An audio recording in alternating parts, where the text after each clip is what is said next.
When you think of Christian Bale in movies, what do you visualize? An overweight vice president? A future warfighter against rebellious machines? A 120-pound insomniac? A tough-as-nails boxing trainer? Or perhaps Batman? Yeah, we all know you definitely thought of Batman. While Batman may be Christian Bale's most iconic role, the method actor has run the gauntlet when it comes to movie acting choices. But just how far does he go for these roles? What kind of toll does he put on his mental and physical state? And the most important question of all, is it worth it? Before you dive deep into the career of Christian Bale, click subscribe. You'll join our notification squad and be the first to know of new Screen Rant content, including plenty of more actor analysis and documentaries.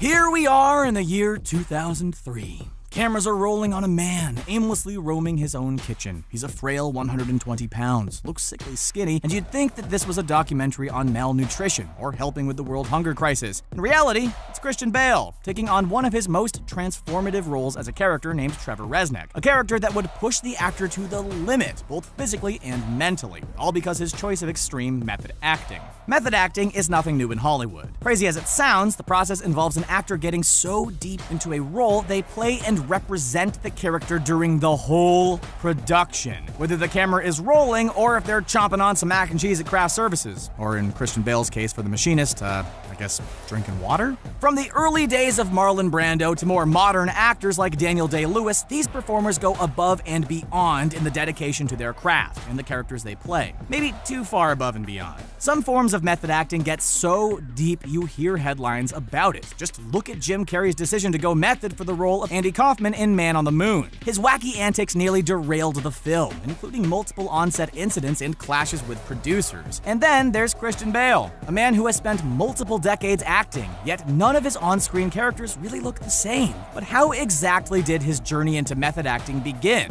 Well, it all started with a psycho.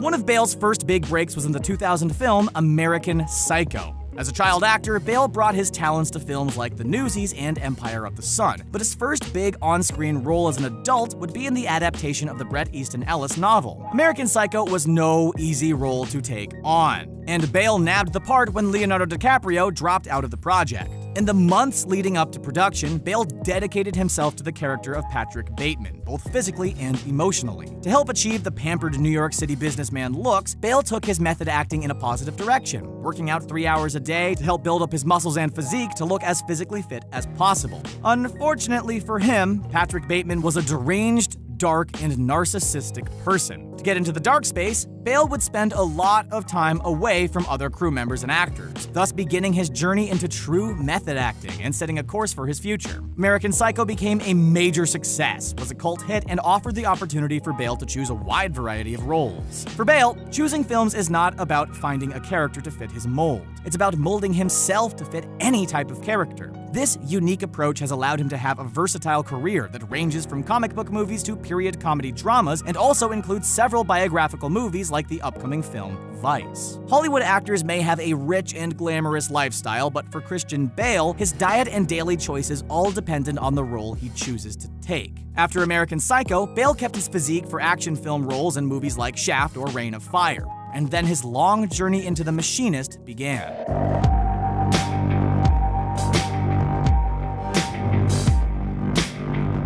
Now back in 2003, and after reading the script for the film about an insomniac going through some mental issues, Bale decided to take on the tough role. A role that would change him and his career forever. Working out every day with a personal trainer is one thing, and a pretty nice luxury, but things were completely different for the machinist. In the screenplay, Bale's character was written as much shorter than his actual height of 6 feet tall. This meant the weight of 120 pounds would have been a lot different for someone who is 5 foot and 7 inches. Still, Bale committed to the weight loss, with a set goal of 60 pounds. This is something Weight Watchers or Nutrisystem couldn't have helped with. Imagine your daily diet consisting of water, an apple, cans of tuna, and a cup of coffee. And this is for the entire day. For many of us, a diet like this would barely cover snack time. Yet, as committed as ever, Bale stuck to that diet, and his weight began to trickle away. Between the tiny meals, Bale would help remove his focus of food with an occasional whiskey and a whole lot of cigarettes. As the pounds shed off, rib bones replaced his six-pack. His face sunk in, and the actor once known as the American Psycho was now looking more like the American Toothpick. Even though he looked sickly skinny and producers worried about the drastically low weight, Bale wanted to push the limit even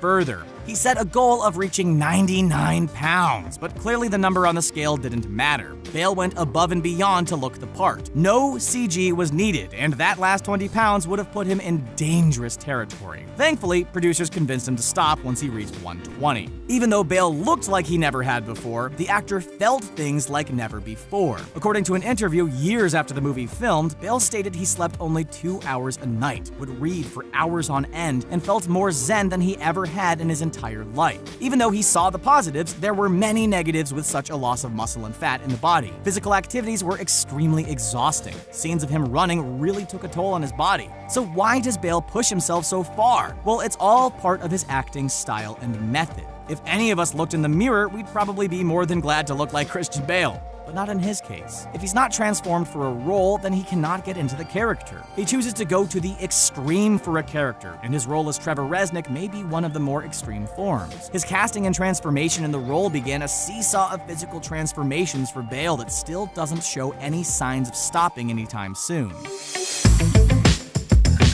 You'd think after filming the role where you play a 120-pound machinist with major issues that you'd take some time off and get back to a healthy weight. Well, it didn't quite work out that way for Bale because he had some big boots to fill.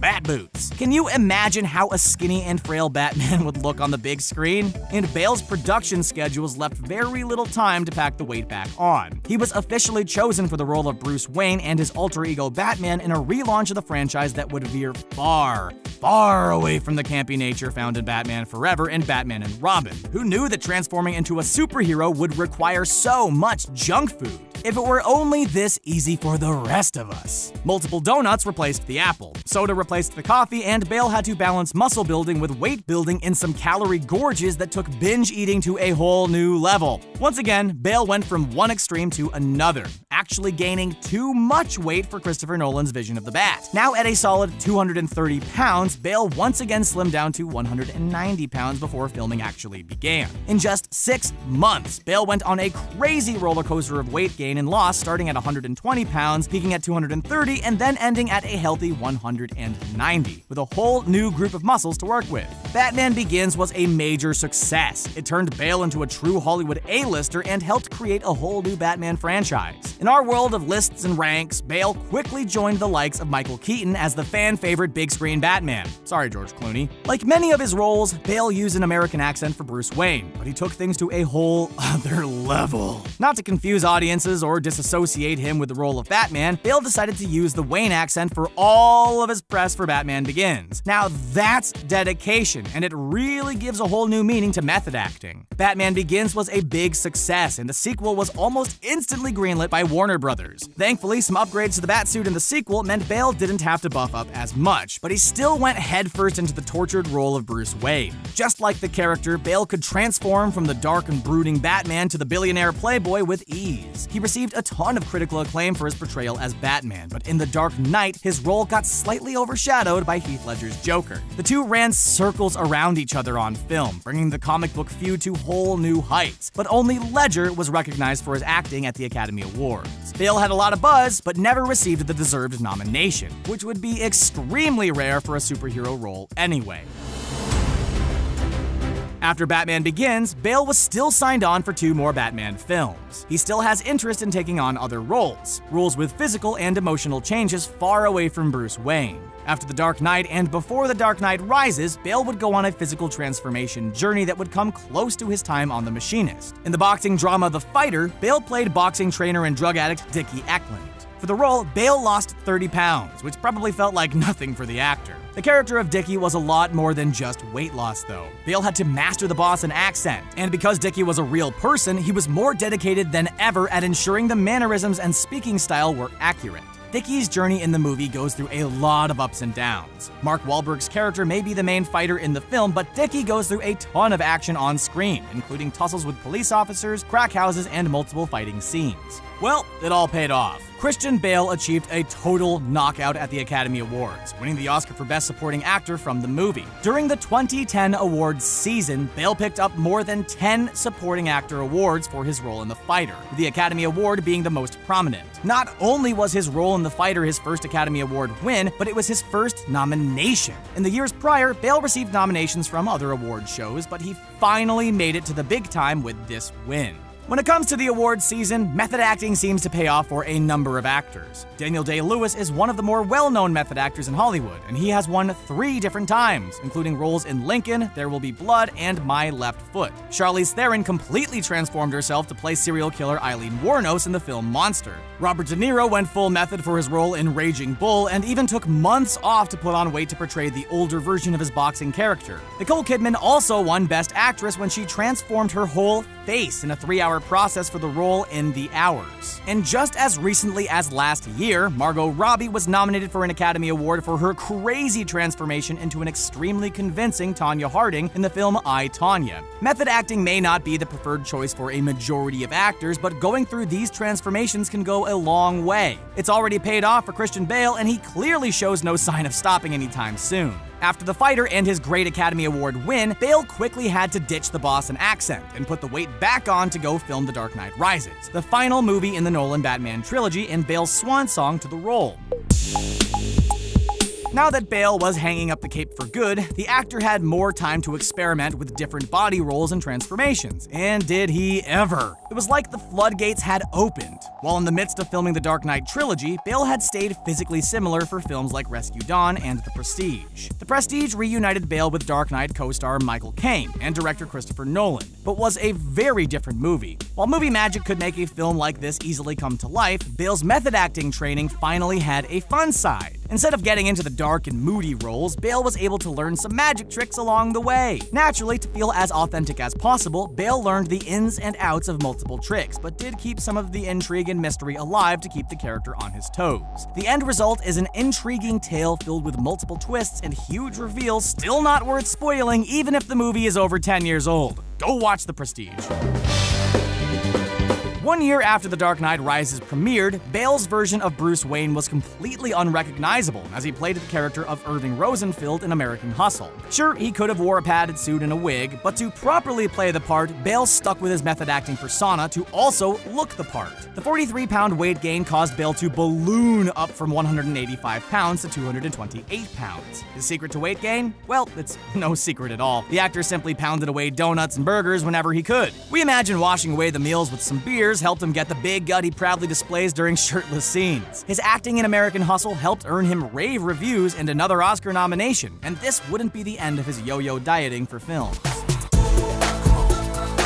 He slimmed back down and lost weight for roles in films like Hostiles, The Promise, and The Big Short. But just last year, he packed on the weight gain again for the starring role in Vice, a biopic about former Vice President Dick Cheney. Naturally, no one would point to Christian Bale as the ideal actor to play the role of Cheney. But like many of his other method acting roles, Bale transformed himself again, and the similarities between the on-screen character and the real Dick Cheney are uncanny. Bale put on 40 pounds for the role of Dick Cheney, but the weight gain and dieting was much different this time around. The yo-yo dieting Bale has done for almost 2 decades has clearly taken its toll. Between his roles in Hostiles and Vice, Christian Bale was supposed to put on weight for a role in a biopic of Enzo Ferrari, the famous car maker. Bale could not put the weight on in time for the movie, and instead of forcing his body through the drastic changes, he decided to pull out from the role. Back in the days of The Machinist and Batman Begins, Bale mostly did the weight loss process on his own. Now, it's a much different story, with a whole team involved with either gaining or losing weight properly. When Bale began having heart palpitations all the time, he knew it was time to contact professional help. Thankfully, heart palpitations were the most of his problems. When going through a yo-yo diet like Bale does, your body can't handle the changes so well. You lose muscle mass, your body may gain too much weight, and you could be more prone to diseases like diabetes. At one point, you have to decide if your method acting is truly worth the risks you are putting on your health. Older and more aware of his body, Bale had a lot more time to prepare for the character of Dick Cheney and could really master his performance. Along with the 40-pound weight gain, Bale went all in by shaving his head and dyeing his eyebrows. He also focused on specific exercises to help strengthen his neck and make it look thicker like Dick Cheney's does. With a wife and child at home, home, you can imagine how different Bale looks each time he goes to film a movie. Bale isn't the only one who transformed for Vice. Without the names attached to the stars in the movie, it's pretty hard to recognize anyone at all in the film. Sam Rockwell plays the role of President George W. Bush. Steve Carell plays Donald Rumsfeld, and Amy Adams plays Dick Cheney's wife, Lynn Cheney. This type of role is exactly the performance Christian Bale looks for and dives headfirst into, using all of method acting skills at his disposal. Even just through the preview alone, there is already buzz about an Oscar nomination for Bale's portrayal. While we often view Christian Bale's physical transformations as signs of his changes, you cannot ignore the emotional changes as well. As a method actor, Bale has gone to some pretty dark places over the years. Killers, insomniacs, and drug addicts are just a few of these roles. Even the character of Bruce Wayne is dark and moody, especially in Christopher Nolan's trilogy. What else do you expect about a young boy who witnessed his parents' murder, fights off the demons that holds him back, and has to get into a psychological warfare with the dark and demented Joker? Clearly, his emotions have taken a toll, and there have been times when Bale has lost control. One of the more infamous instances occurred on the set of Terminator Salvation back in 2009. While filming an intense scene, Bale became distracted when the director of photography, Shane Hulbert, walked up to adjust a light while filming. In a now viral rant, Bale lashed at Hulbert with profanity, insults, and a lot of rage. Bale's outbursts wasn't just a quick scream. It was a true loss of emotion that went on for several minutes. While no video was released of the chaotic scene, the audio was leaked and was supposedly captured and saved because Bale threatened to quit the production. Even as the director and multiple crew members try to calm him down, Bale doesn't want to hear any of it, and his verbal abuse only gets worse as it extends past the 3-minute mark. The epic monologue actually rivaled some of his best acting moments, and just through the audio alone, you could feel the anger and rage boiling up inside of Bale. The emotional toll of his character and method acting may have influenced the raging rant, something Bale has apologized for profusely shortly after it occurred. Bale even admitted his method acting was involved with the lashing out. He stated his mixed emotions and anger directly came from the character of John Connor, and his method acting is what allowed him to get so out of control. It turned out, the emotional outburst from Bale would be more popular than the movie. While sound clips are constantly being used by radio DJs and comedy shows, the movie itself faltered and had a lot of negative buzz due to the incident. A whole planned Terminator trilogy was canceled, and Bale quickly moved on from the franchise. The Onset Meltdown during the filming of Terminator Salvation wasn't the first time Bale went through a crazy emotional break. It was just one of the first times it was captured on set and released to the public. Just 1 year prior to the Terminator incident, Bale's emotional attacks became a little more personal as he had a huge argument with his mother and sister in a London hotel room. Details about the incident have varied and changed, but Bale did turn himself into police. Following an investigation, no assault charges were filed, and Bale denied doing any physical harm to his sister or mother, insisting it was all verbal. Either way, the actor's dark and emotional journey has left him estranged from his family, still to this day. With heavy-hitting dramas Bale often chooses, he has a reputation for being short-tempered, angry, and hard to get along with. But all of these emotions may just be deep-rooted in the process of the characters he chooses to play. In the film Hostiles, Bale may not have gone under any drastic physical transformations, besides some sweet facial hair. But he did go through a lot of emotional ones. Along with the tragic story and violent nature of the film, Bale learned a Cheyenne dialect for his role, and was committed as ever to play Captain Joseph J. Blocker. Through Christian Bale's cinematic journey, one question remains: is it all worth it? Time will only tell how his drastic transformations and method acting really impact his overall health. The emotional toll can do a lot to a person as well, but determining if it's worth it is a question only Bale can answer himself. Are his high-paying film salaries worth it? Are box office successes or failures worth it? Is being known as Batman for the rest of your life worth it? Is winning the Oscar the ultimate end game? At the end of the day, Bale goes home to a wife and 2 children, and as long as his family's happy and he's happy, then maybe it's all worth it in the end. As fans of his movies, we can appreciate the lengths he goes for roles, the journey he takes us on in a 90-plus minute film. In a single day, we can watch him save Gotham City as Batman or pull off the ultimate con in American Hustle, and the characters feel and act completely different. At the end of it all, his method acting will pay off, and Christian Bale will likely go down as one of the greatest Hollywood actors of all time. Future actors will likely follow in his footsteps, but hopefully taking a more cautious approach to the extreme body changes and emotional toll these opportunities create. Do you think it's worth it? Do you think method acting is better acting than standard acting? What is your favorite Christian Bale role?